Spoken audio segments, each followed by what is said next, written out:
and welcome to the UFC 240 preview show. You got Ryan and Sean. I was hoping I got you mid-sip there, so I apologize. Well, I usually don't introduce myself, so I wasn't ready for that, but I felt what was happening there. That's fair enough. Honestly, I'm so off-kilt today, man. Off-kilter, off-kilt, whatever. See, I can't even talk straight today, man. I'm just It's the weekend for both of us at this point, so, we're ready to have fun, talk some fights. Cheers to the weekend. And yes, we are back cheers. after a month off. Yeah. So we're ready to get back into some fights, baby. Some main card pay-per-view. We're ready to go. Yeah. Big title fight, a couple other big fun fights. Let's get ready to go. Yeah, man. I'm excited for this. It should be. It's a really weird card. I'm actually interested, from a perspective of just having a discussion about this. I'm kind of excited just to talk about it and talk about how awkward it is in some ways. I mean, we have two fights where I think all four guys in both the first fights on the main card are all coming off of losses. Yeah, it's very interesting looking at this. Three of the four guys were huge prospects coming in. They looked like they had a lot of hype behind them, coming off of losses, looking to rebound.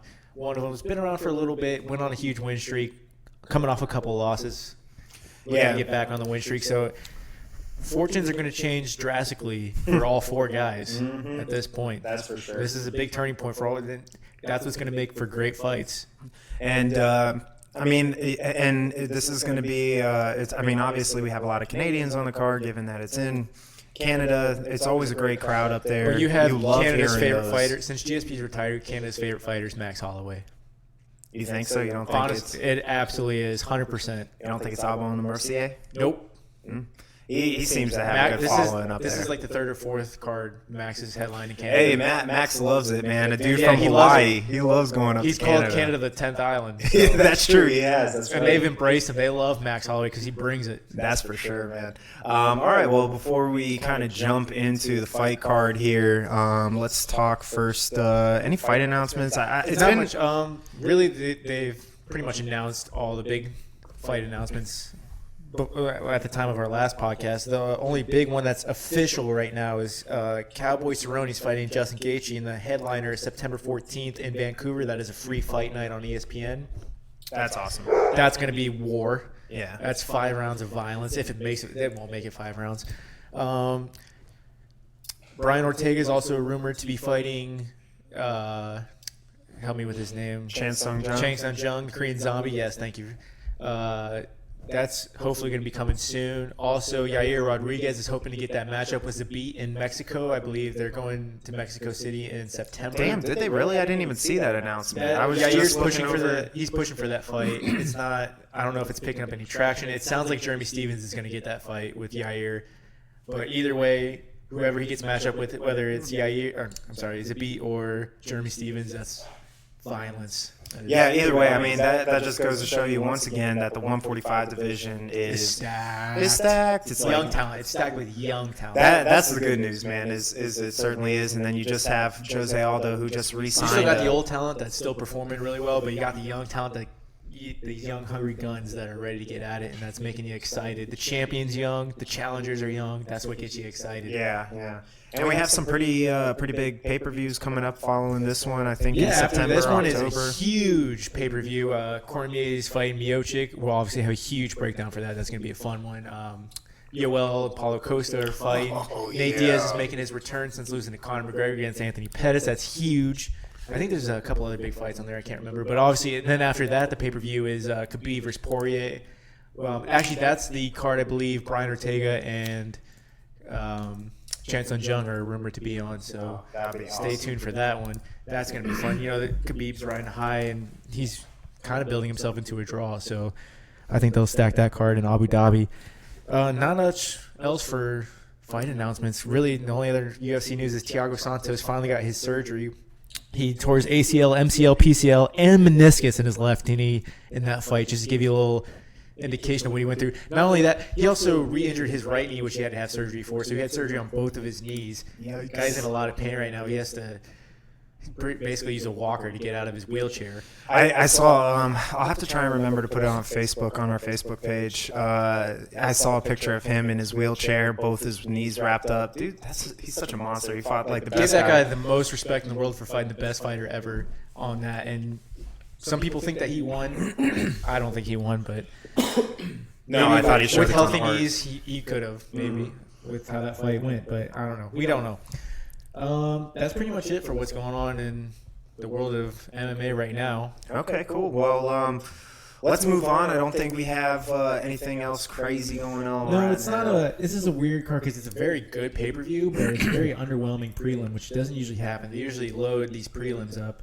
Yeah, actually, that brings up something I want to talk about later. Is like what makes a good pay-per-view card before it happens, because this is kind of a top-heavy card. Like I would say the top 3 fights, the main event, co-main event, and then that one right before the co-main event, which we'll get into. I think that's where you're getting your money. Yeah, that's where, and we'll talk about that later. I want to talk about that a little bit. Just how do you find value in paying for a $60 pay-per-view on top of that? Yeah. Like, how do you figure that when you go into a fight, especially when you're looking at one like this, where like from a matchmaking standpoint too? Like, how do you put this card together and think, I think if you're a casual fan, fun, right? If you're a casual fan, your one fight, like if the Nico Price Geoff Neal fight got scrapped, would you buy this card for $60? Right. Yeah, I feel you. You know what I mean? So we'll get into that in a little bit. But as far as early prelims and prelims go, I don't think that there's anything like too notable in here.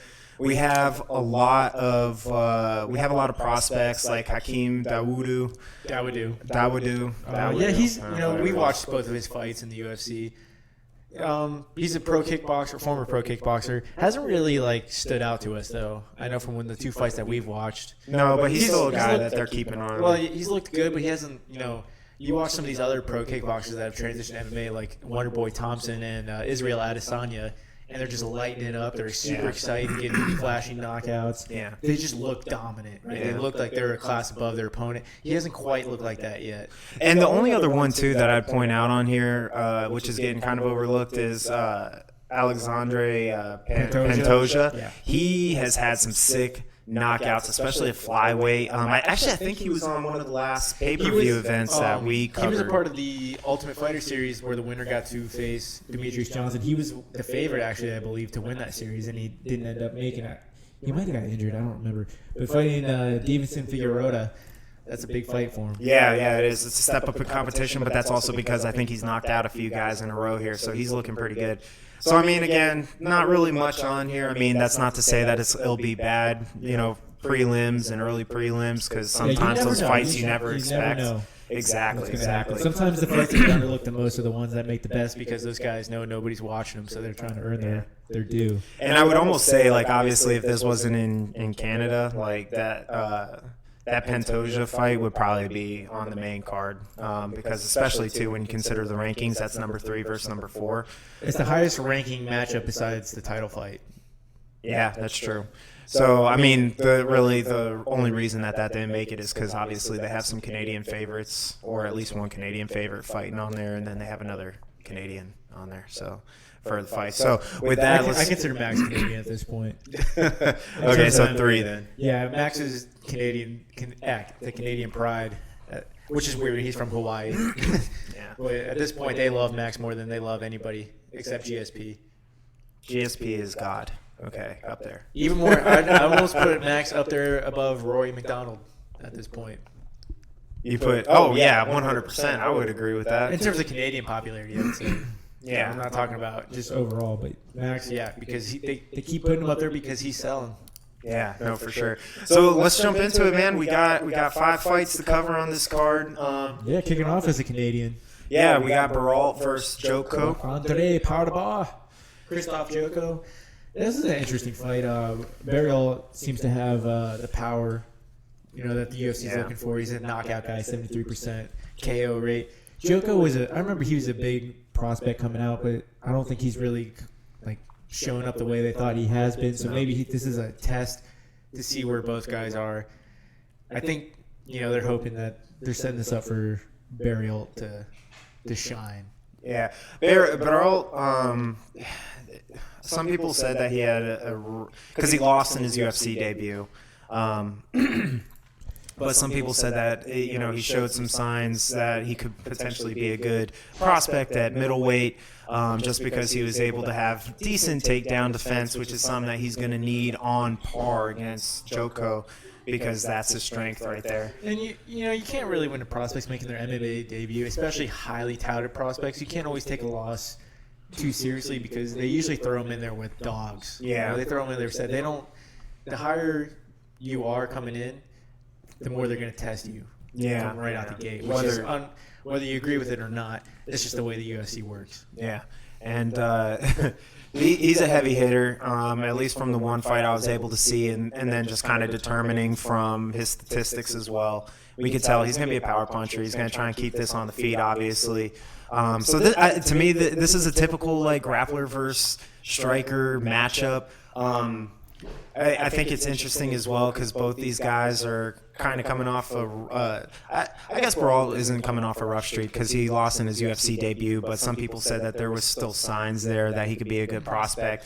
Jotko's on the flip though, because he lost three fights in a row, two of them in devastating fashion. He got knocked out, but I mean, he also faced some dudes there in that stretch. He faced Uriah Hall. I know he faced David Branch, Brad Tavares. Yeah, those are some pretty tough guys to face early on. Yeah, but that just shows you he can be knocked out, and obviously they're matching up with a guy that has a lot of knockouts. So who they're favoring in this is pretty obvious. Yeah. So again, I mean, I really don't even think we need to break it down other than this is exactly what you think it needs to be. Is Jotko needs to keep it, or he needs to get this fight to the ground. Barriault needs to keep this thing standing. Classic grappler versus striker. Yeah. So we'll see if Jotko, how he handles, I think, that in between or that close range, how he handles the short range. Is he able to stay out of that, keep away from the heavy hitter, and be able to time his takedowns properly? Or is Barriault going to be able to attack him a few times, get him a little nervous, and be able to stuff those takedowns? I mean, that's going to pretty much be the tail of the tape for this one. Anything else that you want to add in there? Not really. I think it's probably a good fight to kick off the card. Yeah. I think Barriault will probably knock him out. Yeah, you think so? Usually in these grapplers, the grapplers who are easily knocked out usually don't fare well against power punchers.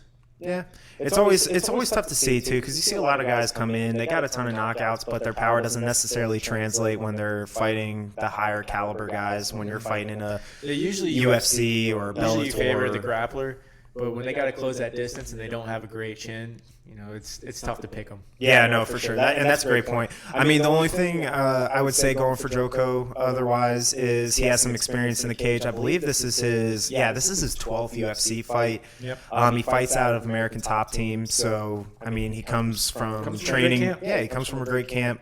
Your mic's about to fall off the table there. Who set this up? Whitney? I did. No, Whitney did. No, we did. Okay. I digress.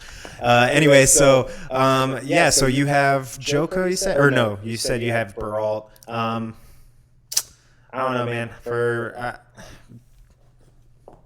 I'm gonna go with Jotko on this one, just from a wrestling perspective. I tend to go with guys that have strong wrestling prowess over a power puncher. And the Vegas odds on this were close. Did you have the Vegas odds up? If not, I can always. It's all right. I had to put them up here already. So Jotko's the slight favorite on here, the minus 160. He's had the more UFC fights. He's the veteran. Yeah, to Barriault's plus 130. That's probably as close as, I mean, that's what you're going to see there. So there's no surprises on that one. So Barriault is landing at a 4.6 strikes landed per minute. So that's all also from one fight, though. Oh, you're right. I'm on the UFC stats. Good call. Yeah. Fight metrics wasn't working, so. Yeah. And the other thing about their metrics sometimes that can be tricky is because the UFC also owns a few like subdivisions as well, or like sub brands. So sometimes they pull those stats in there. Like I saw some stats from a guy that's was making his UFC debut, but it recorded like 5 or 6 fights, and I realized it was because it was from another sub brand that the UFC has or they work with. So sometimes those stats are weird, but I think for him that should only be that first fight that he had that he lost by decision. So, but anyways, yeah, I mean it is what it is. Striker versus grappler should be entertaining. I think Jotko at least is well rounded enough that it should be entertaining, and we'll see what Barriault can do. Do I need to end this in our new fashion? Hold on. Oh, with the bell? Sean, you're ruining it for me.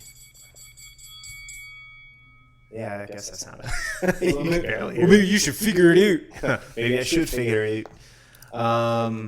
All right, cool, man. Let's move on to the next fight. Speaking of Canada, by the way, Olivier Aubin-Mercier, the next fight, the Canadian gangster, taking on Armand. I don't even know how to say his last name. I'm a butcher. Tsarukyan. Tsarukyan? Yeah, Tsarukyan. I think the T is silent. Just like Django, the D is silent. I find the sound is kind of echoing in your video. Our sound. All right, we need to fix that, Sean. So don't echo, okay? Here, let me turn down the volume a little bit. All right, Sean. So with Olivier, he's going to be the favorite, obviously, in this one. He has a big following, especially when it comes to the Canadian crowd. They love him. He's had a rough go. He's on a 2-fight skid. And the mustache shows it. The mustache is terrible. He's had it for those last couple fights. He hasn't been winning. I don't know why he still has it. It's just in this picture. So hopefully he shaved it. I'm sorry, it's bothering me. I want to say, did he shave it? Can we talk about something? Why do fighters have just a mustache? It's one of those things, man. It comes back. It doesn't come. It has never come back. I'm sorry. It just never in my life have I been like, you know what? That's a great mustache. It's got to go with the beard. You have to have a beard. All right, but what if he has a handlebar mustache? No, it just doesn't work for me. Okay. Not even so. Even if there's like a little twist to it, nothing like that. Nope. I'm not digging it. There's no beard. I'm not liking it. What's his name at 125 that used to rock the crazy Ian mustache? McCall? Well, he had a beard, I'm pretty sure. No, he just had. Well, he changed his style up though. All right, to be fair, his nickname was Uncle Creepy, so he was living up to the nickname. Okay. All right, fair enough. He definitely looked like somebody that could tell you his favorite craft brew off the top of his head. Absolutely, he did because he had the nice fade cut too to go with it with the comb over gelled. All right. I'm just saying he looked like a guy. No, you're right. No, you're one. He looked like a guy that could tell you like this IPA is great. We're getting notes in here. We're getting live notes in the studio. I don't read freaky deaky Dutch. Okay. All right, hold on 1 second. Let's play with this a little bit. What's happening? The sound is echoing just a little bit, so it's probably a little frustrating, a little annoying there. Just gotta play with the sound real quick.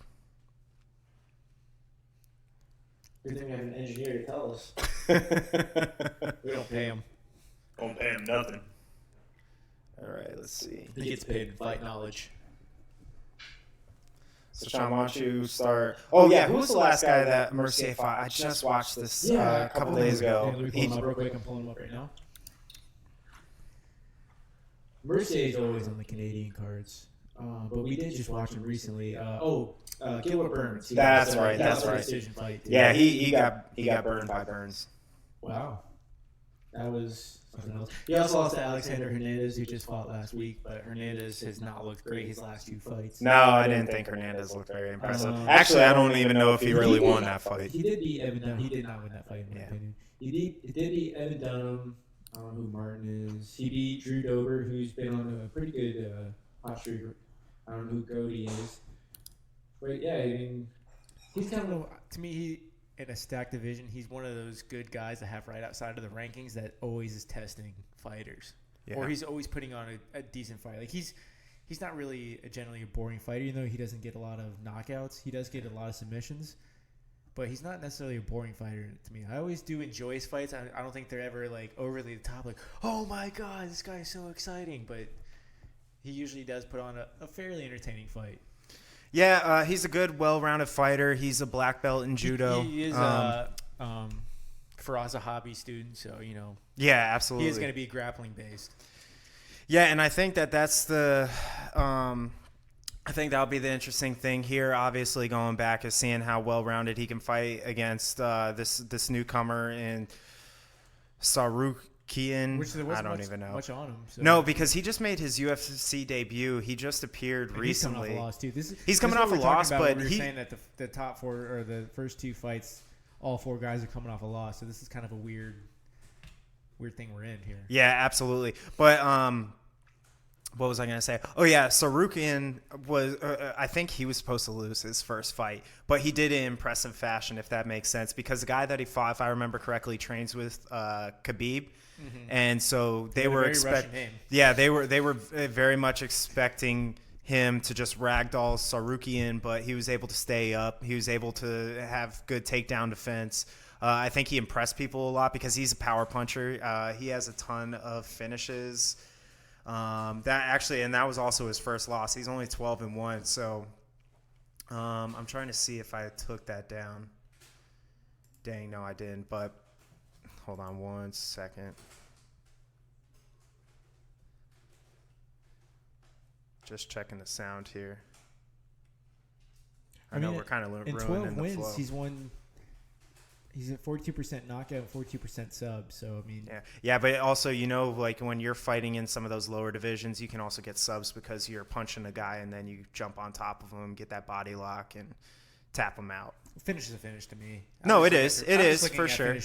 It is for sure. But obviously, he's not the. All right, cool. I know. Just got confirmation that our audio is good, so I just want to make sure. As 2 guys that watch MMA more on a introspective level, we just want to see people win, right? In an exciting fashion. We don't really care if it's knockout, sub, or even if it's just a fun fight. Yeah. For people who put on an entertaining fight that are going to give us our money's worth. Yeah, and that's part of it here, man. Seeing how Olivier's style is going to match up. He's a lefty. He's a black belt in judo. He's going to be well coached. Well coached. He's going to come in with a great game plan. He has the gas tank to go all 3. He's athletic. Terrible mustache, but I'm not going to hold it against him, even though it sounds like it. And the thing here too is he has something to fight for, right? Because coming off of 2 losses, this is huge. We always talk about this. The 3-loss streak in the UFC is huge. That's usually when they cut you.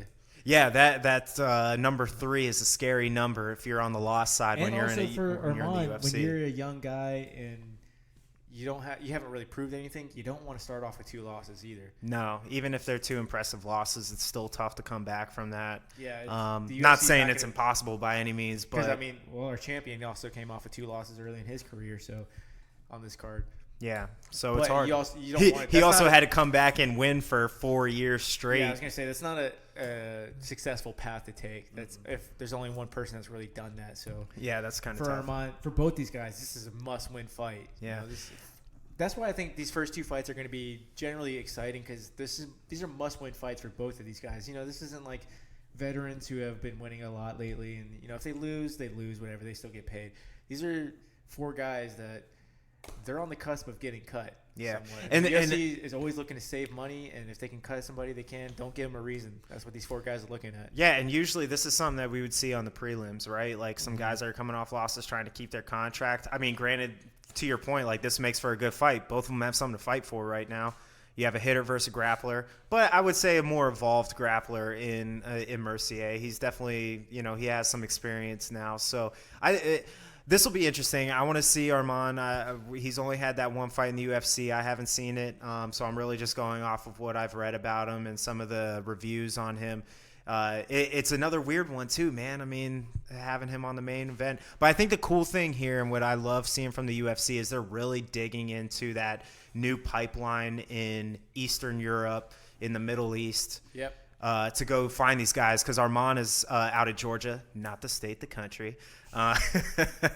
And then, we have a Polish fighter on here too. Not that that's too weird because we have a few Polish fighters in the UFC, both on the men's and women's side. But yeah, absolutely. I mean, we have a lot more Russians, coming in here, and then we have the card in Abu Dhabi, which I'm sure will be flooded with new Middle Eastern fighters, which is exciting. I think. Absolutely. Yeah, absolutely. And we have a new pipeline in Africa. Muhammad's probably going to be on that. He's the man. Yeah. But so this should be.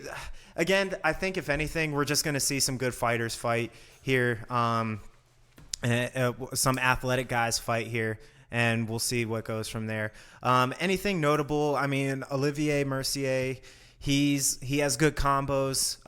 He doesn't have one punch knockout power. No, he's a volume guy. He's gonna have good conditioning. He is a grappler. He's a grappler first. Yeah, he doesn't move his head though, so there's a lot of potential for him to get popped. Like he'll come in. It must weigh his face down because he's not like bobbing weaving or anything. He comes in, he'll throw like 3-4 punch combos, which are really nice, but he's not moving left or right. He's not moving his head. So it'll be interesting to see if Armand can like kind of take advantage of that. So I think that's kind of the thing to watch there. Yeah, I think it'll be somewhat entertaining fight. I think they expect a decision out of that, though. I don't think there'll be any finish. No. Yeah, I don't think so either. I think Mercier's. I mean, he's too durable. Yeah, veteran. Unless this kid's got highly touted lightweights. Toughest division in my opinion in the UFC. Yeah, and he's had a lot of success in there. Yeah. So I mean, do you feel comfortable picking somebody here? I mean, we've never really seen Armand fight before. Really. This is only his second fight in the UFC, and I think he fought in some. I'd pick Aubin just because he's a home country experience, veteran. Yeah, and I think because he knows, I think this is a bigger fight for him than it is for Armand. Even though Armand's coming off his loss in his debut, Aubin coming off of 2 straight losses, and this could be it for him. Yeah, fair enough. Here, I'll give it. Are we getting it? No. Hold on. I don't hear nothing. Where's my boxing? Where's my boxing sound? Oh, there it is. Yeah. I'm not gonna pick anybody. That's why I hit the sound effect there. I'm just gonna kind of rely on Vegas to pick for me. So for this one, where do we have it? So Armand's actually the favorite in here. He's the minus 205. That's interesting. To Mercier's plus 165. That is actually very interesting, especially from a guy that you've only really seen one fight out of. Yeah, you don't really know because even his opponent, you don't really know what he's made of either. So you just don't know what you're getting yet. Pretty crazy to me.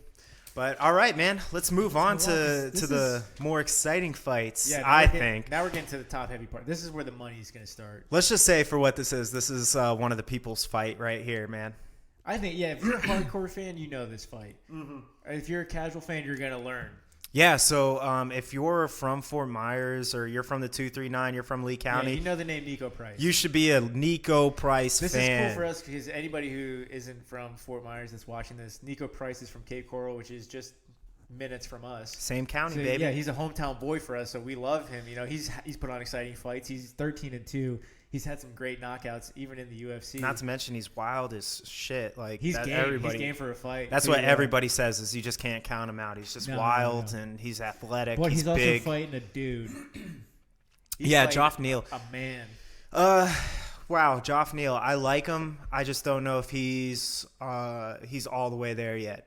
I think Neal? Besides Bilal, I don't know if he's been proven enough to get too excited. For Jeff Neal. Yeah. Wow. Because I got a completely different feeling when I watched him fight. So I'll say this. I love his jab. His footwork is really good. His boxing is great. I think that he can be hesitant on his left hand. We've seen that he has a nice high kick. He did finish somebody in the UFC with a nice left leg high kick. Yep.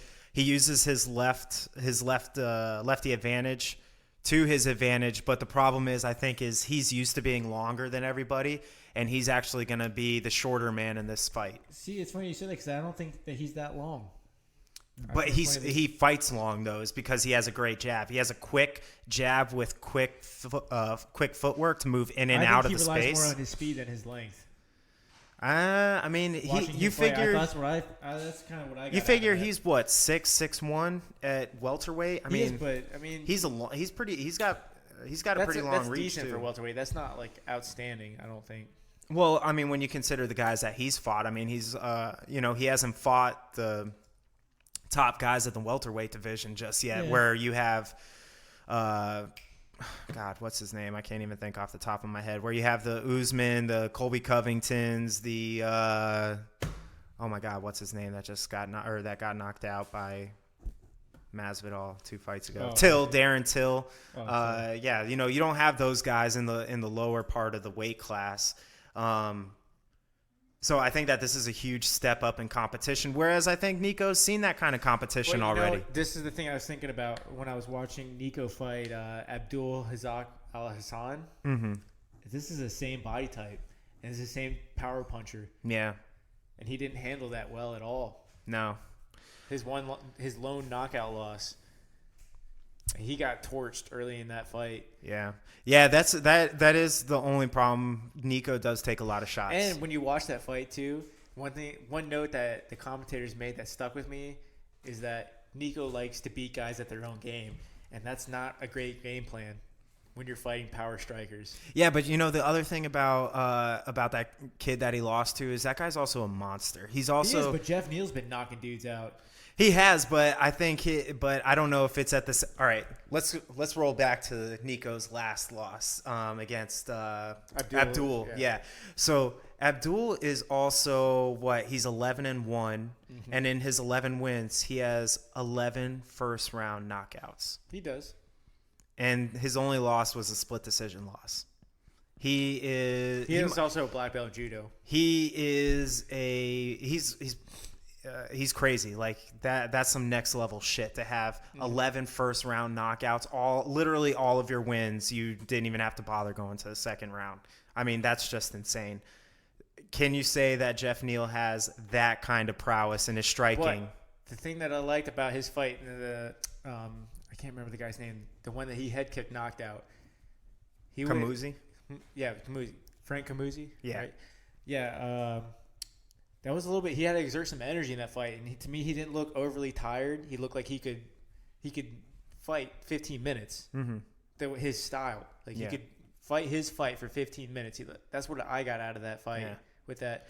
No, and that's impressive to me because usually power punchers they fade early, right? Yeah, yeah. No, and like I said, all credit. I think Geoff Neal, however you want to pronounce it. It's Jeff. Jeff Neal, it's Geoff. That pisses me off. Yeah, I hate that. Jeff. All right, I'm sidetracking here. Too much rum already. He uses his length. He's strong. He's a great boxer. But we'll see if this is going to be a big step up in competition for him. This is going to be his fourth main fight in the UFC, not considering his Dana White Contender Series fight. Is that correct? Correct. I think Barriault was his biggest fight to date. He was, and he won by decision. Yeah, and Barriault, he's a tough guy. He's a game guy. He beat him up. He didn't finish him. I didn't think he was coming too close to finishing him. I mean, he beat him up pretty bad, but no, and it does. But I'm just saying when you got a guy that's as tough as Nico coming at you, and he's ferocious, he's creative, he's going to grapple with you because you know what? That's what I was going to say before is I don't think he's going to make that same mistake again where he's going to be trying to fight your game.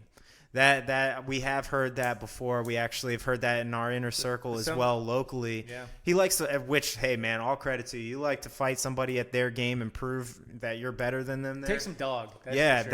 That's exactly what Nico is. He's a fucking dog. But he is, but when somebody suffers a knockout like he did, I just have a hard time, bouncing. Because he even had problems in his last fight. He was getting beat up a little bit, and he caught Tim Means with the left hook. Tim Means is a nasty boxer. He is, dude. He is. Absolutely. Tim Means is a nasty boxer. He's the dirty bird for a reason. Yeah, and guess what? He came in, and Nico finished him. He did. He finished him. And that's going to be a thing, I think, here. I don't know why. I feel like when they were talking about Jeff Neal, they said he had oversized hands or something for a lightweight, too, if I remember correctly. Welterweight, sorry. They said that his glove size, so it makes his jabs pop a little bit more. Yeah, no, it's like Tony Ferguson. Like they said, Tony Ferguson has big hands. Yeah. Because he doesn't throw a lot of power behind his shots because his hands are so big that he can just generate natural power. Yeah. But I think the thing that Jeff Neal has is he does have that very, very crisp jab. And we'll see. I think the big thing here is to see if Nico goes right. You know what I mean by that? Mm-hmm. He circles off the power side. Is he going to circle off the power side? Exactly. I think that's going to be the telling part there, and then to see how Jeff Neal can either bait him that way. It's interesting because didn't his camp fold? Who's that? Nico? Didn't that camp fold? Didn't you say? Or isn't that what we were I think he's had his own camp out there in Cape for a while. I thought he opened up his own team. He was, but top team on the West Coast closed. Is he? He was part of that a while ago. Yeah. On the West Coast of Florida. Sorry. Yes. Yeah, West Coast of Florida. Because they're all up and down the East Coast. But and then I think they only had the one camp on the West Coast in Cape Coral, Florida. And that shut down. But he's had his own gym for a little while, I think. Oh, okay. All right. Yeah. I didn't know if he folded. Maybe he went. I don't know where he went after that. So Yeah. But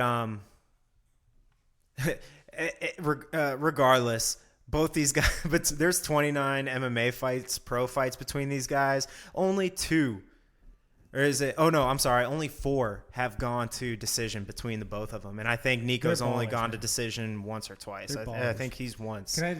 Jeff Neal in about, what is it? I think I just counted 6 or 7 rounds in the UFC. He's landing 6 strikes per minute. Yeah. Actually, go ahead and read off some of the stats because I remember looking at it. Nico's not overly offensive output guy. 2.93. That's not bad. It's not elite level. No. Jeff though, not elite 6 in 4 fights. That's pretty crazy. 6 in 4 fights is pretty crazy. 44%. Not. Can you specify on that, please? I mean, I know what you're talking about. Just specify for the crowd. I'm sorry. What? Because you're saying 6. Oh, 6 strikes landed per minute. Yep. Yeah. There you go. Well, it's technically 5.95, but I'm just rounding up because, I mean... Yeah, 5.95. You're good. Defense, not overly great for both of them, which puts us a great fight for us because they're both absorbing 4 a minute. Yeah. So, I mean, that's fun for us. Defense, Jeff's at 67%, Nico's at 54%. Not much grappling stats for Jeff. No, he does have a 91% Jeff. takedown defense, Yep. which is huge because if he keeps the fight standing, I don't see how he loses if the fight's standing, in my opinion. By that high land percentage that he has against them. That's why. Yeah. It'll be to see who can outlast each other. And that's a lot of volume for a power puncher. For a guy who's got power. No, for sure. For sure. If anything, man, I'm just excited. This is the people's fight here. When I look at these stats in terms of just striking, I'm gonna take the guy who can land more than he absorbs. Nico's absorbing twice as much as he's landing.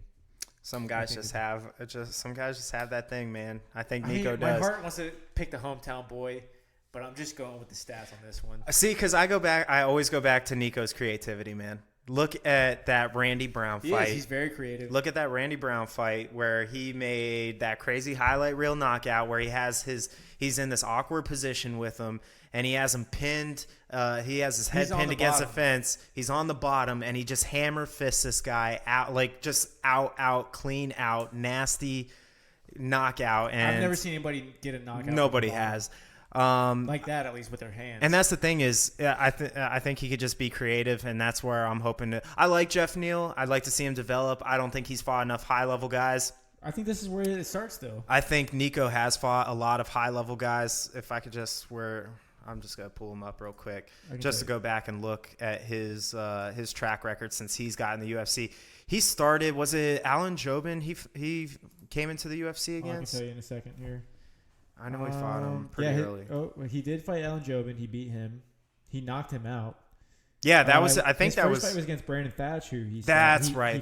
Brandon Thatcher, who was a UFC vet. He finished him by sub. He got submitted by Vicente Luque, who's a dog. That Vicente Luque is crazy, man. He's a great welterweight. Beat Randy Brown. He lost to Alisson, and he beat Tim Means. So he's got wins over solid UFC vets. And he just fought Tim Means too, who he finished in the.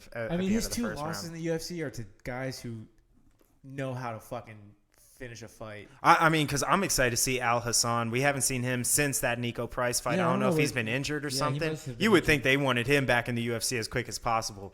So there must be something up with him. But yeah, he's fought some guys, man. So you know what? To your point, I guess for Jeff Neal, this is his first test at a high level to see. I think that whoever wins here can eventually is going to crack that top 15. Yeah, I can see that. For welterweight. Actually, real quick, let's go look at the welterweight rankings real quick. I don't know why I didn't think to pull this up earlier. Let's pull it up. Pull it up.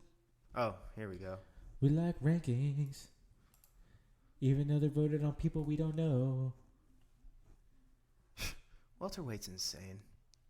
Even if welterweight is right there with lightweight. Even if you just look at 10 through 15, Ben Askren, Robbie Lawler, Damian Maia, Neil Magny. You have Elizu Dos Santos and Vincent Luque. Yeah. Vicente Luque is one of my sleepers at welterweight. Yeah, oh yeah, for sure, man. He's I remember the first time I did DraftKings, I picked that guy. It was actually the opening Madison Square Garden card. First time they ever went there, he was on that card. was like, I don't know this dude, but he's got a lot of knockouts. Got a knockout for me, baby. Want me some money, Vicente? What's up? That's pretty funny. I could easily see one of these guys cracking this top 15 if they get a win here. I mean, this is a good fight. Because I mean, if just looking at the top 15, especially for Jeff Neal, if you win 5 in a row at welterweight, you're getting ranked, I think. If you win 5 in a row, welter. Oh yeah, for sure. Yeah. But I mean, like Damian Maia doesn't need to be in the top 15. He's not gonna have another crack at the title there. He just really hasn't looked much since his title fight. 14 and 15. That's easy to bounce in and out, but who knows how? I mean, man, I guess there really isn't too many. I mean, Damian Maia, Robbie Lawler, but they'll want to keep Lawler up there. The fucking crazy ass motherfucker. Let me see real quick. Where's welterweight? It's actually kind of hard to tell, actually, because I know. I mean, maybe the only spot I see coming down is Maia. I can see, they need a reason to keep Lawler up there. Askren. No, it's not the guy I was thinking of. But this Dos Santos guy, I do know they're very high on. Oh yeah. Yeah, I don't know. Maybe not. I mean, all right, to me, looking at this now, I think that there's really only one spot, and it's that number 12 spot with Damian Maia. I think that's really the only spot that you can Neal overtake. Magny's another one, though, because, I mean, he's in and out of fights. He's getting knocked out. Yeah, but I think he's a guy that, because he's a little bit younger, Damian Maia's had his shots. No, but what I mean to say is, like, Maia's had his shots, right? Like, he's not going to get another title shot unless he did something absolutely insane, like knockout. But dude, you even see that 1 through 9 is fucking. That's what I'm saying. Now that I'm looking at it, Jeff Neal and Nico Price, depending on how they finish this, there might be one spot in that top 15, and really, I think that's only in that 12 I think it goes spot. To one of them. Yeah. After this. Move everybody up, take Maia out. Right there. They're right there in the class. Absolutely. Maybe they get a fight with Vicente Luque. I like the winner of this fight to get one with them. All right, Sean, hold on. Let's do this. Oh, crap. I keep forgetting to turn. There we go. I know we need to start moving on here a little bit. All right, pick for this fight. Jeff Neal. I think he gets a finish in this one. You're a traitor. I know. It hurts me to say it because I want to say it. It must not hurt you enough because you look pretty fine over there. You don't look like you're hunching over in pain or anything. You're betraying our 239, brother. I don't know him personally. You're betraying the local guy. I'm going with Nico Price through and through. I want to see him use his creativity. I want to see him get this to the ground where he can just ground and pound, see something crazy come out from him. I'm picking Nico Price here. Yeah, I mean, I'm picking more with my brain than my heart on this one. I feel in my opinion. You know me, I always go with my heart, man. I don't think it's going to be boring. I don't think it's going to be uncompetitive, though. I don't think it's going to be dominant either way or boring in any fashion. I think it's going to be a fun fight. It's a firefight. I'm just picking Neal to land a big shot. Let's do this, too, because you and I, we kind of lean and we prefer our strikers and stuff like that. So if you had to do 2 keys to victory for each guy, what would it be? Well, for Nico, it's grind. Grind this out. Put him on the cage, grapple him. Even if you don't get him down, just put him up against a cage, wear him down. Almost an Usman versus Woodley type. You know what I'm saying? Like, just get him up there, land strikes, outpoint him. If it's Jeff Neal, stay on the outside. Just keep picking your shots. Rely on your boxing technique, your footwork. Don't overexert yourself. Yeah, so just to go off of that, because I think that was a good segue. Jeff Neal can't overcommit when he sees blood in the water right away. Nico Price has 2 knockout wins in the UFC by guys that he's coming off a win where he was getting a little battered up. Twice he's done that. He's his last fight. No, and to your point, that's what I'm saying. To your point, Jeff Neal needs to keep the range. He needs to be the quicker, more precise boxer. Which is funny because I think Nico Price would actually have the range on him, but I think Jeff Neal's technique and his speed will keep him at range. Yeah. Keep him in his own range. These guys are both very athletic, just in their own ways. Keys to victory for Nico, I think you're right. Either bait. Oh, and the other one I have for Jeff Neal is get Nico to go to your left. That's the other thing. I know it sounds very simple, but it's not always that simple. Listen, the greatest knockout, in my opinion, in UFC history was Dan Henderson versus Michael Bisping, and he got Bisping to circle to that right H-bomb. Oh my God, that was insane. So I mean, you always want somebody to circle to that power side so you can throw. Wasn't it Joe Rogan that said, "Why does he keep circling?" He did that actually just even a minute before he goes, Michael's really got to get away from circling to Henderson's right, and then bang, Bam, he done. And then I think there it is. He called it too, right? As soon as Henderson threw, he goes, there it is. Yeah, and then Henderson also knocked out Bisping's ghost when it was trying to leave his body and actually brought Bisping back to life, I'm pretty sure. But, yeah, so Jeff Neal, his 2 keys to victory: keep the range, stay long, stay sharp, stay fast, and he also needs to get Nico to his left. That's going to be where his power is. And lefties, a lot of the time, if you're not like too familiar with like boxing, kickboxing, you got to think lefties have the advantage over righties typically because they're going to see more right-handed fighters in sparring. It's so the they're same thing used with baseball. to it. You know, we're baseball players. Lefties always have an advantage over righties compared to righties over lefties because they're just used to it. They're used to it. Exactly. Thank you. That was a great point. Nico, be creative. Bait him in when you need to. Finish him. Counter. Bait him in, finish him. That's grapple your ass off. Yes, 100%. And that's what I meant by be creative. The funny thing is, even though I'm not super reliable on Nico's chin, I think he needs to make it dirty. Oh, yeah, 100%. Because Jeff's a very technical fighter, and when Frank Camozzi was having success in his fight, he was making a dog fight. He's making it dirty. Mm-hmm. And Jeff did good in that fight to get away from that a little bit because even you could see him, he was excited about that a little bit, about the dog fight. But he backed away a little bit. Like, all right, I'm beating this guy with my technique. I don't need to do this. And that'll be a good and that was one of my keys to victory with him. He can't, when he smells the blood, he can't overcommit. Yeah, that's true. Yeah. He can't overcommit, and if he does that, I think he'll have great success. But still picking Nico. Yeah. 239. As much as it hurts me, I'll be the bad guy. I don't give a shit. Nico, it's nothing personal, man. I'm rooting for you. At heart, I'm rooting for you, but I'm picking with my brain here. All right. So do you happen to have the odds up in front of you? I don't have any odds. You have the odds. I thought. Oh my goodness, Sean. You said you had the odds on the last one, man. Yeah, I know. So Neal's actually a pretty big favorite. He's the minus 335 to Price's plus 255. Yeah. So Vegas agrees with you on that one. And obviously. Obviously, that's why we were spending a little bit more time on there because this is the people's fight. So I don't know if it's necessarily a people's fight. This is our fight.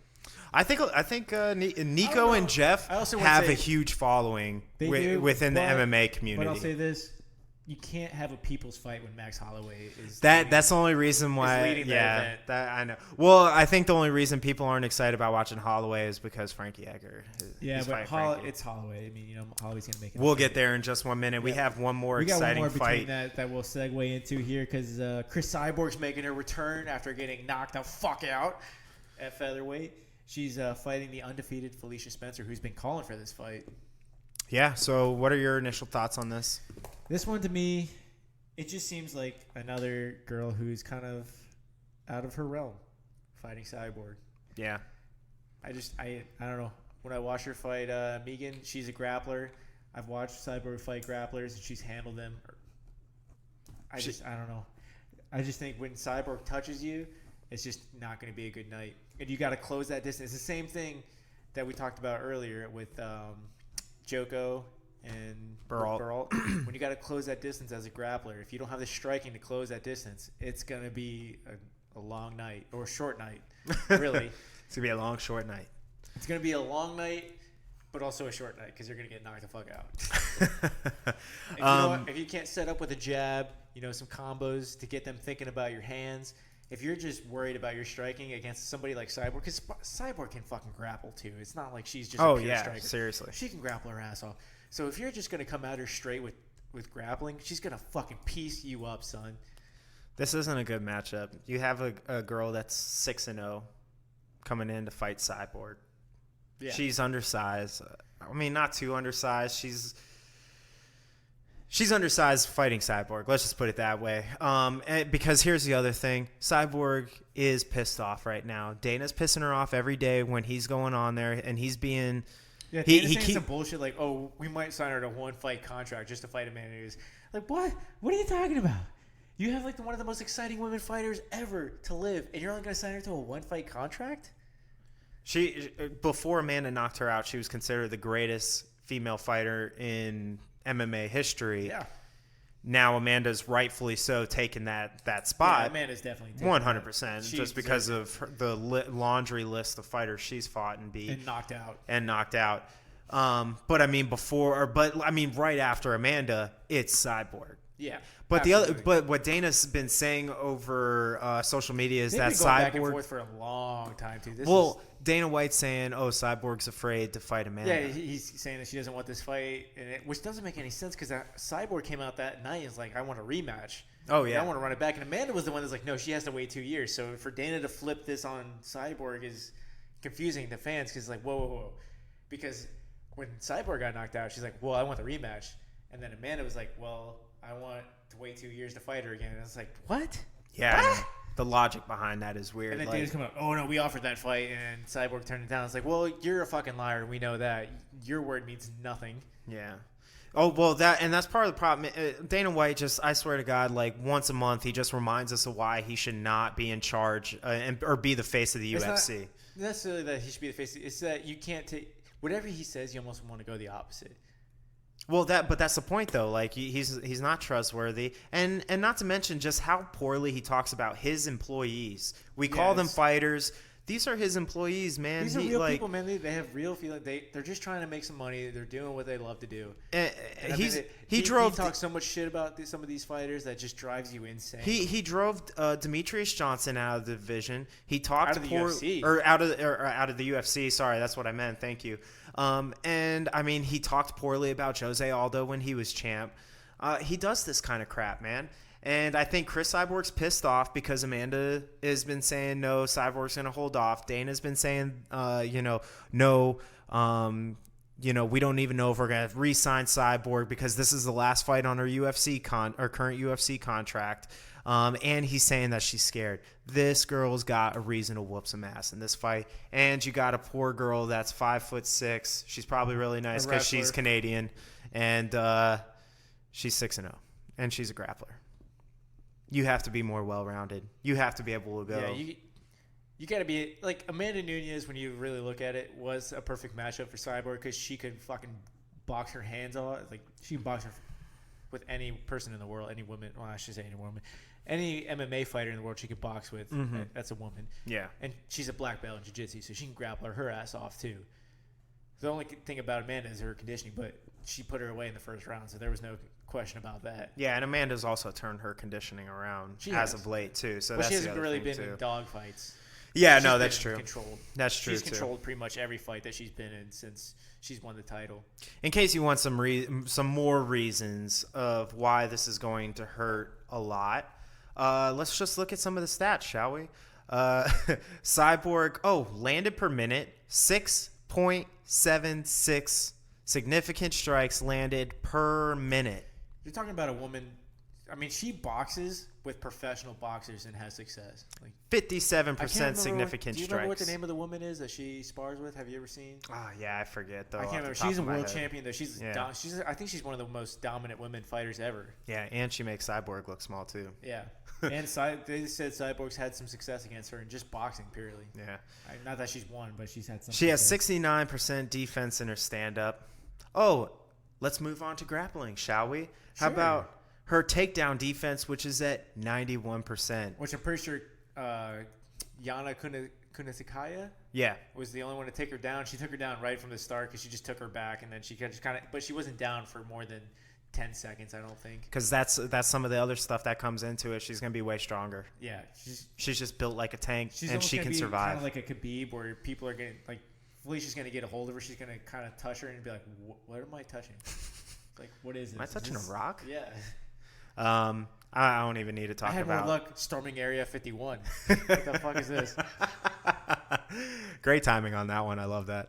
I don't even have to talk about her takedown offense because Chris Cyborg's because we don't need to. Felicia Phenom Spencer. Sorry, good night. I don't think this is going to be a good one for you. Sorry, Felicia. Cyborg is motivated more than ever, possibly, coming off of a knockout loss. This is the worst time to fight Cyborg. Yeah, she's Amanda pissed. Picked the best time to fight her when she was comfortable. Everybody was picking her to win. She was on the top of her game.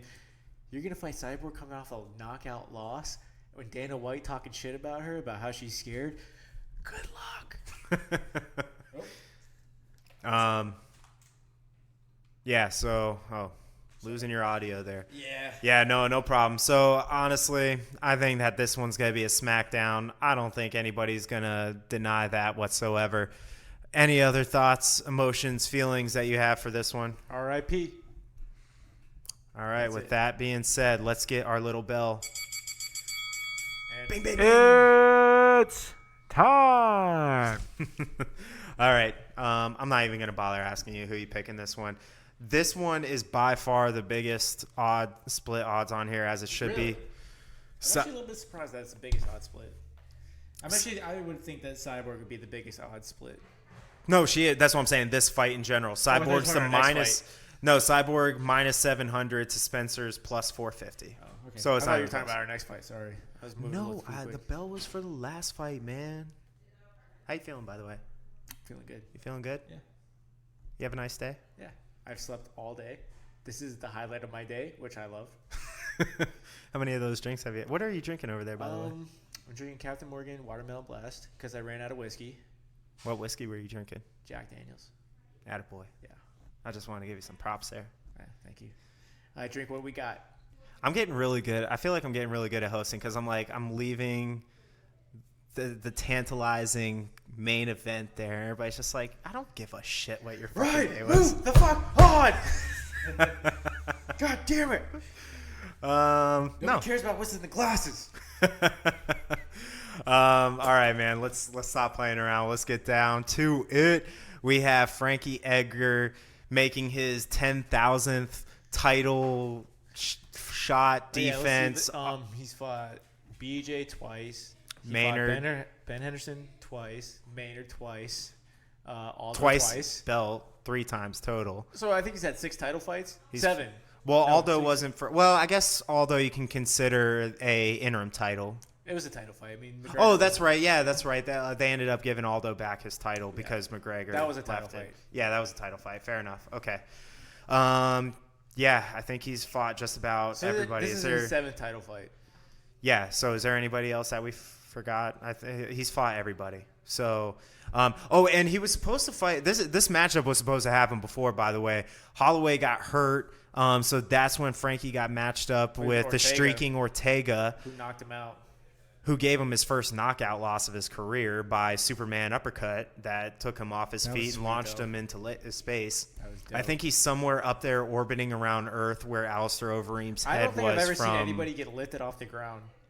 No, and you know what was funny? I swear to God, like I spent probably the better part of not 30 minutes, maybe like 15 minutes trying to think of the physics of having to lift somebody's body up because you figure we're not stiff boards, right? Like we're limber, our bodies move. So to come up and hit somebody and actually lift their feet off of the ground, like the physics of that, man. I was contemplating that for like 15 minutes.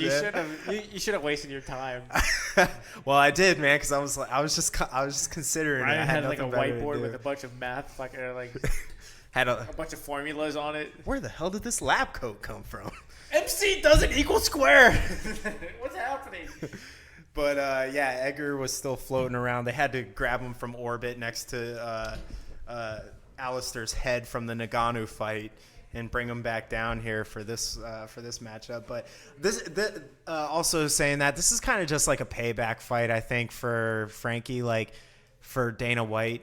This is kind of like, hey, thanks for being the company man, like that. And I think this would have been Volkanovski's fight had he had a strong showing against Aldo, but he really didn't. Yeah, plus he went through some weird injury shit. In that Brazil. Was such a disappointing fight. I don't even want to talk about that Aldo fight. But he also went through some like medical thing in Brazil. Like he went through some sickness or disease that he had that he was in the hospital. Volkanovski. Oh yeah. So I think this was his fight, but I think ultimately they're like, well, Frankie's a name. The Brazilians have been pissed lately. Before the Amanda Nunes and Andrade winning against Rose, the Brazilians were kind of pissed. They've been losing quite a bit, it seems like, lately. So I think they drugged Volkanovski. All Brazilians had like lost on that card. Yeah, oh my God, I know. That was a terrible night. They might have rioted and burned down that building if Andrade lost. Which Andrade was losing up until she slammed her. Yeah. Okay, sorry. Back to this fight. Back to the now. Holloway versus Frankie Edgar. It's a fight in the making. There's a video on YouTube of Chael Sonnen and Ariel's podcast where they ask, should you be worried about Max Holloway after his last fight? And this was interesting to me because it was like, we act like Max got his ass whooped in his last fight. I mean, he got beat I think he lost 3 or 4 rounds, no doubt, to Poirier, but it wasn't like those rounds were uncompetitive, where like Poirier was just pouring it on. Yeah. He was just whooping Max down. Like, he was edging him out for the most part in that fight. Yeah. It was just, to me, the thing that separated those two in that fight was that Poirier had power, Max didn't. Yep, 100%. Agree with you on that one, 100%. Yeah, and that's crazy to say. I mean, it's not like he got finished by Poirier. He had a... To the defense of Helwani and Chael Sonnen, like, no, I'm not worried about Max coming. Like, he's where he belongs. Max is a dog. He's going to come back. He's fighting a guy that's smaller than him. I'm not worried about him. I think he's the favorite in this fight, as he should be, and I think he's going to win. Yeah, I don't even think that this is going to be close. I think that this is going to be a clinic. I think this will be a little bit closer just because Frankie has cardio, and he's a 24-hour storm. That's got to wear off, though, eventually. I mean, he's been in wars, and this is all in respect to Frankie. The dude's been in so many wars. He's always been the smaller guy. But he's not facing a power puncher, though. He's not, but he's fighting somebody that can wear you down with volume punching. Yeah, but I think Frankie has just too much heart and cardio just to purely be outworn. So here's the thing. Here's what I think for Frankie. He's got to win the early rounds because Holloway is a notoriously slow starter. Yep. We saw that in both his fights against Aldo. Aldo was putting on a but Aldo's also the next level strike. I mean, yeah, I guess he did struggle a little bit to get rolling. I wouldn't say he struggled, but it was a little bit closer than it was later in the fight. Yeah, because he takes a lot of shots too. Yeah. He took a lot of shots. And Dustin had his biggest moments early in that fight against Holloway. Yeah. I think it's going to be early for Frankie. He's going to have to do something early. He can mix it up really well. He's used to being the smaller fighter. He fought at 150. He was a 155 champ, and he's like what 5'5", 5'6". Yeah. I mean, he's used to being the smaller guy. He's going to have to find some. He finds very creative ways to cover distance. That's what makes Frankie Edgar great. Mm-hmm. He's just a great wrestler. Great boxing too. And great technique and footwork. And that's what I'll be interested to see is, can he use his wrestling against Holloway? My initial reaction is no. I don't think so either. I think Holloway's just too long for him. He's too long. He's too long. Holloway's got good takedown defense. And he's good. And I just don't see how. And you're not going to wear him out by pushing him against a cage. That's just not going to happen. No. Holloway's going to be like, dude, what are we doing here? Yeah. We can sit here all night. I'm going to fucking punch you in the face. Yeah. Actually, let's look real quick. I wanted to see just kind of going back a little bit on both these guys' fights and stuff here. Frankie, always awesome and entertaining. Was it Cub was his last fight, wasn't it? That's almost a year ago. No way. Was Cub his last fight? I feel like it was. Let's check it out. I feel like he's just been waiting. He has been waiting because, like I said, I think like Cub, after he got knocked out by Bryan, I felt like Cub was his last fight. I don't know if he's fought since then. Has he? You're right. April 21st of last year. Yeah. I don't even know if he's been scheduled. I don't even know if he had to pull out. I don't know. I think I don't know if he's been waiting or been hurt. Dude, that was a quick turnaround. That was only a month and a half after he got knocked. People were wondering, too, like, why the fuck are you putting him against Cub? But then he dominated Cub. Yeah. I'd be like, well, Frankie's Frankie. So. I have a quick funny story about Frankie Edgar. I remember watching Joe Rogan's podcast when he had Brendan Schaub on. And Shaw was talking about a story of – because he fought, I think, on the same night that Frankie Edgar had fought Maynard the first time. And you know how crazy that fight was. Yeah. And Frankie was telling him, yo, Shaw, I don't even have a concussion. He's like, what? How do you not have a concussion that fight? He goes, I didn't even throw up. He goes, Frankie, that's not a telling sign that you have a concussion. No, he did not. He did not say that. Yeah, that's a true story. Yeah, that's a true story. Oh, I fucking He's love like, that. Didn't even have a concussion, man. Or didn't even throw up. It's like, Frankie, just because you didn't throw up doesn't mean you don't have a concussion. You got knocked out 4 times. Oh man, you gotta love Frankie Edgar, man. I was sour when he first made the big scene when he beat BJ because BJ is like one of my all-time favorites. I was sour about that, but man, you gotta love Frankie, man. He's a baller, man. Damn, was it really that long ago that he fought Mendez? It was 2000. No way. 2015. Yeah, it was 2015. It was because Mendez had fought Frankie at the end of the year, right before the week before McGregor fought Aldo. After both of them had fought. Is that when Mendez took his long layoff? Right after that, yeah. Yeah, right after that. I think that was when he got hit for PEDs. Yeah. Oh, damn. Yeah. Let's just go through Frankie's laundry list of guys. Do we have to? I mean, all right. Pick any name of lightweights and featherweights between 2010 and now. All right. Do you want me to be fair and just keep it to the featherweights he's faced? Sure. All right, let's go back. Henderson was obviously his loss at lightweight. So he fought Jose Aldo at featherweight. Mm-hmm. He fought Oliveira. He No. fought. Did he fight Penn at 145? Yeah, he did. Jesus Christ. Come on, Penn. He fought Swanson for the first time back in 2014. Fought Mendez. Fought Aldo again. Jeremy Stevens. Yair Rodriguez. Whooped Yair. Destroyed him. Then fought Ortega. Then fought Swanson again. Now he's up against the featherweight So he's king. fought every featherweight that's mattered Yeah, pretty much. in the last. Actually, I shouldn't say in the last. Since featherweight division has mattered, he's fought every featherweight that's mattered. Since 2013 when he fought Aldo for the Except first for time. Conor. Other than Conor McGregor, which he's never going to get that fight anymore, he's fought every featherweight that's ever mattered. Yeah, 100%. And then on the flip side, man, let's go. You don't even have to pull up Max. Max has fought everybody. Let me say this. He hasn't fought Moicano. He hasn't, which I think he'd beat Moicano anyway. He hasn't fought Zabit. He hasn't fought Volkanovski. That's it. Yeah, I guess that's fair. That's it. Poirier, Ortega. Which two of the three haven't even really been around that long. Yeah, no, those are young guys. Those are next in line. Like that's after Frankie. That's Actually, post. technically, all three are younger guys. Moicano's been around a little bit longer. Yeah, Moicano's been around. But Zabit and Volkanovski, who are really on the cusp of title shots, I think Zabit could challenge Max. I don't think Volkanovski, but I don't think he has the size to challenge Max. I'll tell. Well, that and to see him hesitant against Aldo like he was. Well, Aldo's different. It's just a different animal. When you're standing across the ring from somebody like Aldo, he's almost got that Anderson Silva type era about him. Aldo was also outstruck Holloway in the first 2-3 rounds of both of their fights, but the problem is he gasses. Aldo is just like BJ Penn. He's the greatest first round fighter that you could find. Mm-hmm. As good of a first round fighter, he's gonna light you the fuck up. But if you can survive the first 5-7 minutes, you're solid after that. Yeah, and I think Holloway proved that both times he fought him in a row. Holloway said, man, he's like, the way to beat Aldo is to test his ego. Yeah, that's for sure. Or his cardio. I don't know if they're both related. Yeah, well, they are because you gotta entice Aldo into dogs in Yeah. the dogfight, in the brawls, and the exchanges. Real quick, Poirier, Ortega, Aldo, Pettis, Lamas, Stevens, Olivier, I almost said Holloway, Swanson, Cole Miller. I mean, that's just going back the last few years. All right, let's just put it. His 3 losses in he has 4 losses in the UFC, right?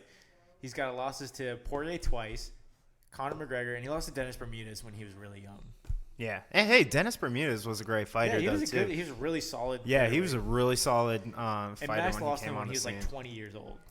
I mean, and the other cool thing here is, man, you got so much experience in the cage. You got about 50 pro fights in the cage between both these guys. So Tons of experience. 2 guys, they have a lot of respect for each other, but they're both game for a fight. actually, this is kind of funny to see this. Talking about all the guys that are coming off of losses on this main event card. You're looking at a champ that's coming off a loss and a contender that's coming off a I'm glad win. you brought that up. Who's the last champion to fight coming off a loss? Because I know the answer to this question. Who's the last champ? You might have to unwind that there a little bit, buddy. On the bottom. I'll just hold it. You're fine. The last champ. Hold on. I'm trying to think. It's pretty obvious when you think about it. I'm trying to think somebody that would move up and down. Damn. I thought, because they actually brought this up when I was talking about the Ariel and Shale podcast, that moment when they were talking about this, they're asking who's the last champion to come to defend a title after a loss, and this was the first fight that I thought about. Who is it? You're not going to take a guess? It wouldn't be Silva. I mean, it could. Would you? No, Connor. You wouldn't consider that one. He's never defended, so. Aldo? No. I'm just trying to think his loss. Well, because he lost to McGregor, and then because I think he came back and had another fight before that. Can I give you a hint? Yeah. We've mentioned his name in this podcast. We have? Mm-hmm. Oh, Frankie? Was it Frankie? No? It wouldn't be. No, because he lost to never Ben and defended then his moved title. down. Yeah, he lost to Ben and then No, moved. he did defend his title once. Yeah. He defended against BJ. Yeah. Damn, man. I don't know. I'm at a loss for it. Who is it? BJ Penn. BJ? Oh, because when he went up to Fight 170. George. Yeah, when he went up to fight at That was the first 170 and then super came fight. back down. Damn, that's going way back. Yeah, and I didn't guess even what- think about Guess that. what BJ did when he came back to lightweight? He tore it up. He dominated Kenny Florian. He dominated 155 until he met Frankie Edgar. Yep. Nice. I love that. That's great. Going old school. I wouldn't have even thought that just because I wasn't even thinking that That's the far first. back. That's honestly the first fight I thought about. Was it really? It was because they were talking about it. Ariel actually brought it up to Chael, and Chael's like, "Hold on, give me a second." And I thought about it. I was like, "Well, this is really the first era of super fights, and all the smaller guys have been winning." So I was looking back, and I was like, "BJ fought George when he was the lightweight champion. This has to be BJ." And that's what he said. He's like, "Yep, it's BJ. BJ lost to George. He quit, or the fight that his corner." Yeah, threw in the towel for him. And then he came back and beat Kenny Florian in his next fight to defend his lightweight belt. Looked incredible against Kenny. So That's a nice throwback there. Man, I wouldn't have even thought that. I wasn't even going back that far. I failed, so I apologize. Man, so, all right, let's get down to it, man. Keys to winning for Holloway. keep it range. Stay in the center of the octagon. Do your thing. Wear him down, stay in the center of the cage, hit him with combos. I think that's what you need to do if you're Max Holloway. Yeah. To your point. That's Frankie- my keys to victory, too. I don't really see too many victories for. He's for 5'11". Oh my God! Hold on, I got a stat for you. He's 5'11" to He doesn't Frankie have a big Edgar's. reach though. No, that's why. Listen to this one. So Max Holloway is 5'11" and Frankie Edgar's 5'6". Holloway has a 69-inch reach. Frankie Edgar has a 68-inch reach. He's 5 inches shorter and has 1 inch less reach advantage. But the other thing is Holloway knows how to use his height. So even if his He knows reach how to isn't get in there, and out of the he pocket. yeah. But also to Frankie's credit, he knows how to. But I just don't think it'll be enough. No, I think Max is just too big for him. Keys to victory for Frankie. I just don't see much. I mean, he's gonna have to get him down, but I just can't see him getting him down. Yeah. I don't see him outstriking Max. I don't see him knocking him out. I don't see him outlasting Max. This is not a good. I think this is as worse of a matchup for Frankie as there is. Yeah. For him, it's going to be grappling. It's going to have to be mixing it up. If he can get successful in the grappling and mix it up and throw punches. To me, which he has as good of timing on his takedowns as anybody, but he's got to hold Max down. I just don't see. And Max that's a long way to go. That's Yeah. a long range that you have to cover. Aldo showed that when Frankie has to out-wrestle a guy that's bigger than him and stronger than him, it's a little tough for him. Yeah. So not much here. I think Frankie's definitely going to have to grapple. He's going to have to find something. I mean, This save is a huge hill for him to climb. Yeah, save some crazy overhand right that clips Holloway coming in and gives him his first. Would it be his first knockout of his career? And gives him his first knockout. I mean, Frankie's gonna have to make it dirty. He's gonna have to grapple. He's gonna have to do something big. Yeah, I just can't see it. Yeah. I think Max I mean, I shouldn't even say bounce back because I think he looked great in the Dustin fight. Max gets back on the winning streak. Yeah. Keeps moving on. I think he's setting himself up for a fight with Zabit or Volkanovski. Yeah, 100%. All right, man. Well, let's end it there. I mean, I don't think there's anything else. Is there anything else that you want to cover in this? I think we talked about everything that we needed to in this one. Keep tuning in. Yeah, both these guys, everybody knows. I already know your pick is Holloway. My pick is going to be Holloway. Vegas' pick has got to be Holloway. He's the minus 375 favorite. Edgar's I know. plus I watched 285. a YouTube video where a lot of pros pick. They all picking Holloway too. It's just, there's just not much Frankie has to offer. Yeah. So I think that's it, man. The thing I want to go back to is something I talked about at the beginning of the podcast real quick. I want to go back to what is value for you. I know we're at like the hour, 15-minute mark, so we're looking pretty good on time here. I'm actually glad you asked that because I think the name Max Holloway holds value. $60 value I think it does. against an opponent that's I think it does because I think he brings the fight, right? Like he is the fight. Mm-hmm. Like there's just some guys, like a Cowboy or Justin Gaethje who are going to fight each other that when their opponent steps in the ring, they know they're in for a dogfight and they have to match that energy, right? So Plus, I know I'm getting Chris Cyborg in the fight, so I know I'm going to get some fucking hands thrown. Mm-hmm. So I think just in the name Max Holloway and Chris Cyborg, I think you're going to get your $60 worth. Yeah. So in 2 fights, you think $60 plus your ESPN pass per month. I don't You care think that's about value in $5. it? Yeah. No, I mean, most people don't. I think a lot of football fans have ESPN Plus anyways. If you're a college football fan. As long as you use it for more than just MMA, the $5 isn't going toward this. Yeah, and don't even. We're sports fans as it is, so I go back. Plus, I watch fights that have been on ESPN. Like, I watched the Masvidal-Askren fight. They had the fights out from the last pay-per-view, like, the next day. Yeah, they do. So that's way better because they don't make it easy to find though.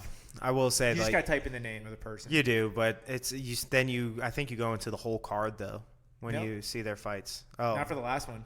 Oh, okay. Not for the last card. The first few cards that they had on there, it would just give you the card, and you had to sort through the card. But anyways, even that. So for you, just to summarize, then you think like you're thinking by fight. So for you, one fight can make it worth $60. I think it can. I would say generally, I think the people agree with you. And the perfect example of that is going back to thinking about McGregor versus Mayweather. People were willingly paying $100 for McGregor one versus match. Khabib because that was not a stacked card. No. No, but you also only paid $60. You also only paid $60 for that. You go back and think about Mayweather versus Conor. That was $100. Yeah, but that was just a spectacle. It was a spectacle, but it was still a fight at the end of the day, and everybody paid $100 for it for one fight. Yeah, I don't know, man. It's certainly tough. Max, as a hardcore fan, I think this is a $60 worth card. I like the Jeff Neal versus Nico Price fight. I like 3 of the 5 fights on the pay-per-view, which is more than not. I like more of the fights than I don't. I don't even necessarily don't like any of the fights, but the 3 of the 5 I'm really excited about. So you have 10 guys and girls on this main event. 1, 2, 3. No, sorry. 1, 2, 3, 6 4, of the 10 coming off the 5. I think 5. 5 of the 10. Well, you got 4. The first 4 are Barriault came off. Oh wait, no, you're right. And Holloway. You're right. That's right. 6. So 6 of 10. 6 of 10. So more than 50% of these people are coming off a loss. Do I care because Cyborg got knocked out by the greatest woman fighter ever? I don't care about that. Max is coming off a great fight with Dustin Poirier where he looked great. And that was a great fight that the only reason that people aren't talking more about it is because it was overshadowed by Adesanya versus Gastelum, which is going to be the fight of the year. Yeah. It's 100%. I don't know. To think that there would be a better fight than that in the year, I'm excited for that if there is anything coming. But to get overshadowed by that is no small feat. Yeah.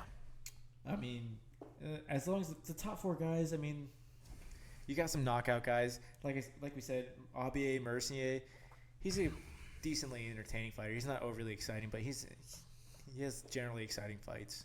For me, he's a prelim fighter. He is. Because he's good all around, but he's... To me, if you were talking top to bottom, if we're just talking every fight in general, this fight's lacking in the prelims, in the early prelims. Yeah, I agree. That's to me is where. Do you think they're taking advantage of a great Canadian crowd? The Canadians, the Canucks, you gotta have your always Canadians, show up. man. When you go to Canada, you have to have your Canadians. So yeah. I don't really care. I think this is a good fight for Canada. You can't overload unless you're going to Toronto. You can't overload a card in Canada. Yeah. Yeah, I don't know. I mean, I agree with you for hardcore fans like us that watch. I mean, but let's be honest. So many if events. Max Holloway wasn't on this card, it would not be exciting to us. That's what I'll say. Yeah, 100%. Like, let's say Valentina Shevchenko was fighting that Asian chick. Would you care about this card? Oh, the Chinese Yep. Shang Chi or something like that. I think it is. Or Whoever Shang she scheduled to fight, whatever it free is. fight. I mean, Valentina is exciting, especially after her last knockout win. But yeah, it wouldn't put that much into you though. Paying $60, that would be hard. Yeah. To justify. The name Max Holloway is going to make you pay $60. Fair enough. Good point. Because you know what you're getting. Because Max isn't a quick ender. He can take a shot, so you know you're going to get more than just a round. Yeah. And you're going to get an exciting fight. Yeah. Fair enough. No, and that's why I wanted to bring this up, just kind of talk about that, because I think that's something that you see a lot when you go into the forums and you listen, and you're kind of reading about what everybody else is feeling, thinking, talking about. A lot of that is what's worth $60, man, when it comes down to these fight cards, because this year's been insane. This has been a great year to be a UFC fan. on the flip side, no, it hasn't, because ESPN, that whole thing, it has been a nightmare of a situation. I think they'll figure it out, though. They will. No, they will for sure. But otherwise, I mean, it's been a great year of fights, not as far as the subscriptions go. Phenomenal knockouts, dude. There's going to be a huge contender for knockout of the year. Good luck. Yeah. Good luck. Good luck being game bred. You want to talk about saying hometown boy, Jorge Masvidal. I'm riding that bandwagon all the way. 305? Yes, sir. That's not Fuck home. Leon Edwards. Fuck the British. Tell me how you really feel. Independence Day was like 3-4 weeks I ago. hope Masvidal kicks his head off and then pours some tea on his fucking cold corpse. Thank I you. don't even have that much hate for Leon Edwards. I just love Masvidal that much. Yeah. It's super necessary, by the way.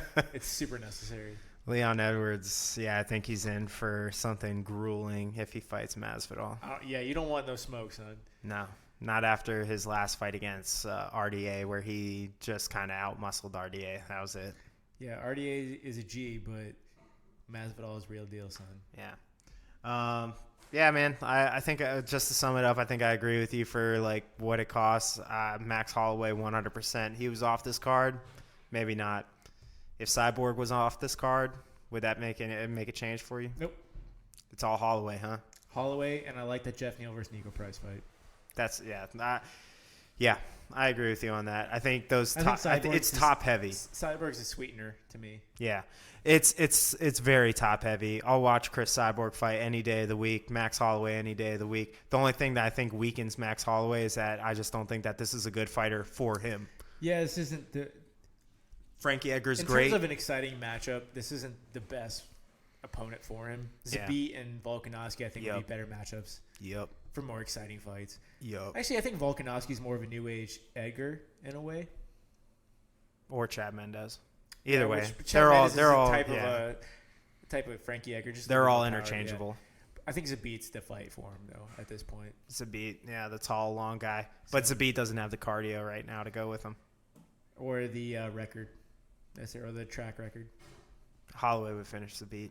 But that's for another day. We'll see. I want to see Zabit in another top contender fight before I decide on that. I don't think he'll get. I think Zabit is going to go straight into a Max Holloway I think he'll fight. get another fight. He has to get another fight. I think he gets Yair or somebody. Who does Max fight next? Volkanovski. Volkanovski beat Aldo. Whether it's exciting or not, Volkanovski beat Aldo. How long is Volkanovski out for? I think he's good to go at this point. All right. You're probably right on that then. All right, man. Well, I think that closes up shop for us, man. I think we've dragged this thing on long enough. We had some good conversations about, price, the price of the UFC, not necessarily Nico Price. We had a fantastic conversation because you don't like Nico Price and I do. So I like Nico Price. How dare you, first of all. So, man, everything's good. We're good. This is going to be. Let me just say, before we close this, I hope Nico Price wins. I'm rooting for Nico Price. No, you can't change it. You can't change it. I said that before. I said I was picking with my brain, not my heart. My heart's with Nico. You know this. Stay at 239. Fuck you. I don't even think you needed to. I mean, shit, man. Would you even suggest anybody tune in for the prelims or early prelims? If you got nothing else to do, if you're just sitting around the house, we've done that a few times. Yeah, that's usually what we do. Right before the main card, we're like, well, we got nothing else to do. We might as well turn on the prelims, see what's going on. Yeah, for sure. If you're gonna catch anything on the prelims, you should catch Pantoja versus Figueroa. I'd say catch the Hakeem Dawodu fight. You never know when he's gonna break out. Yeah, that's fair enough. All right, so you got 2 on the prelims. Otherwise, actually, both of those fights should probably be on the main card over the 2, but obviously they're in Canada, so they need some Canadians to fight. But anyways, thank you everybody for joining in. Had fun as usual. Tune in. We'll catch up with you Sunday night for the recap show. Have a great weekend, everybody. We'll see you then. Peace.